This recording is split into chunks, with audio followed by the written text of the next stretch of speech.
ආයිබෝන් කියලා පිළිගන්නවා අපේ ඇඩින්ටෙක් YouTube channel එකට. ඉතින් අදත් ඔයගොල්ලොන්ට වැදගත් කියලා හිතන වීඩියෝ එකක් එක්ක තමයි මම ඇවිල්ලා ඉන්නේ. ඉතින් මේක ගොඩක්ම වැදගත් වෙන්නේ ලැප්ටොප් යූස් කරන අයටයි. ඉතින් ගොඩ දෙනෙක් මුහුණ දෙන ගැටලුවක් තමයි මේ ලැප් එකේ කී ඔටෝ කී ප්‍රෙස් වෙන එක. ඉතින් මෙන්න මේකට විසඳුමක් තමයි මම දාරාන් ඇවිල්ලා තින්නේ. ඉතින් බලමු අපි කොහොමද මේක කරන්න කියලා. ඉතින් මේ වීඩියෝ එකත් එක්ක දිගටම රැඳී සිටින හැමොනොත් ඔයගොල්ලන්ට හරියටම මේක දැනගන්න පුළුවන්. මෙන්න මේ විදිහට පාස්වර්ඩ් එක ගහන්න හදනකොට කී එක ප්‍රෙස් වෙනවනම් ඔයගොල්ලන්ට මේකට ඇතුළු වෙන්න බෑ. ඉතින් අපි බලමු මේකට කොහොමද මොකද කරන්න පුළුවන් කියලා. ඉතින්ම මම මෙතනින් ෂට් ඩවුන් කරන්නම් මේ ලැප්ටොප් එක.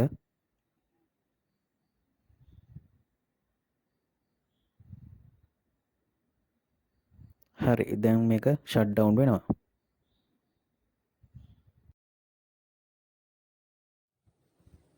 ඔයාලටත් පුළුවන් ලැප් එක ෂට් ඩවුන් කරාට පස්සේ මෙන්න මේ විදිහට බෑක් කවර් එක ගලවලා අයින් කරන්න. අපි බලමු මේක කොහොමද කරන්න කියලා.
හරි දැන් මම බෑක් කවර් එක සම්පූර්ණයෙන්ම ගලවලා ඉවරයි.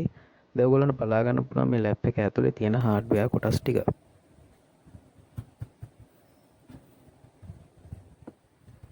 හරි ඔයාලට පේනවා ඇති මෙතන කීබෝඩ් එකට සම්බන්ධ කරලා තියෙන කේබල් එක තියෙනවා.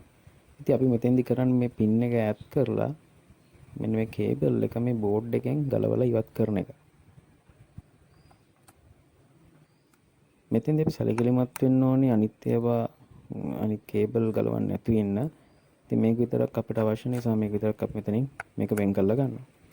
ඉතින් මෙතෙන්දී අපි බලාපොරොත්තු වෙන්නේ අපේ කීබෝඩ් එක පස්සේ නැවත දානකම් తాවකාලිකව අපිට අපේ වැඩ ටික කොහොමද පහසුවෙන් කරගන්න කියලා බලන්න.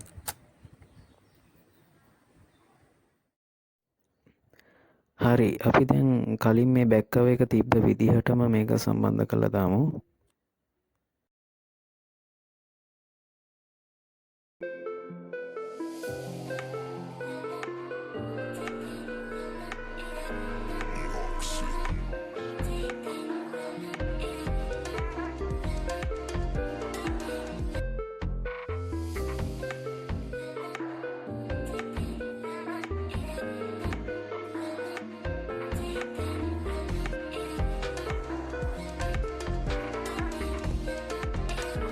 දැන් අපි ලැප් එක ඔන් කරලා බලමු කොහොමද මේක ඩිස්ප්ලේ වෙන්නේ කියලා.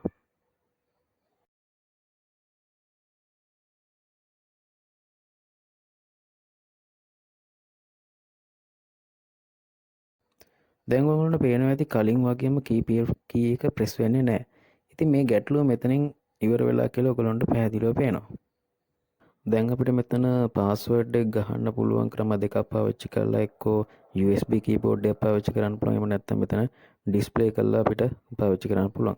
අපි මෙතනින් කොහොමද කියලා බලමු ඩිස්ප්ලේ කරන්නේ. ඉතින් අපි යමු මෙතන easy off access කියලා එකක් තියෙනවා. මෙන්න මේ ඔප්ෂන් එකට යන්න. හරි.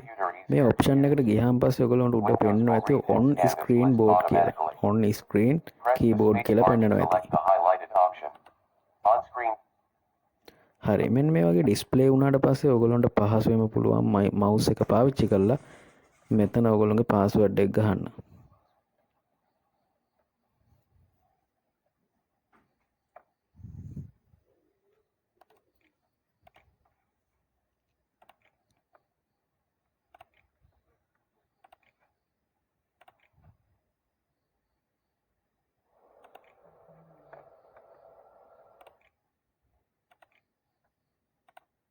හරි, මෙන්න මේ විදිහට ඔයගොල්ලන්ට පහසුවෙන්ම ලැප් එක ඕපන් කරගන්න පුළුවන්. ඔයාලගේ ලැප් එකේ කීබෝඩ් එක දැන් පාවිච්චි කරන්න බැරි නිසා ඔයගොල්ලන්ට සිද්ධ වෙනවා සෙටින්ස් වලට ගිහිල්ලා වෙනම කීබෝඩ් එකක් මෙතන ඩිස්ප්ලේ කරගන්න.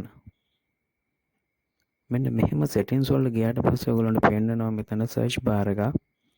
මේ සර්ච් බාර් එකේ ඔයගොල්ලෝ මෙන්න මෙහෙම සර්ච් කරන්න easy off access කියලා. එතකොට ඔයගොල්ලන්ට මෙහෙම පෙන්නනවා ඇති වෙනම easy off access keyboard කියලා.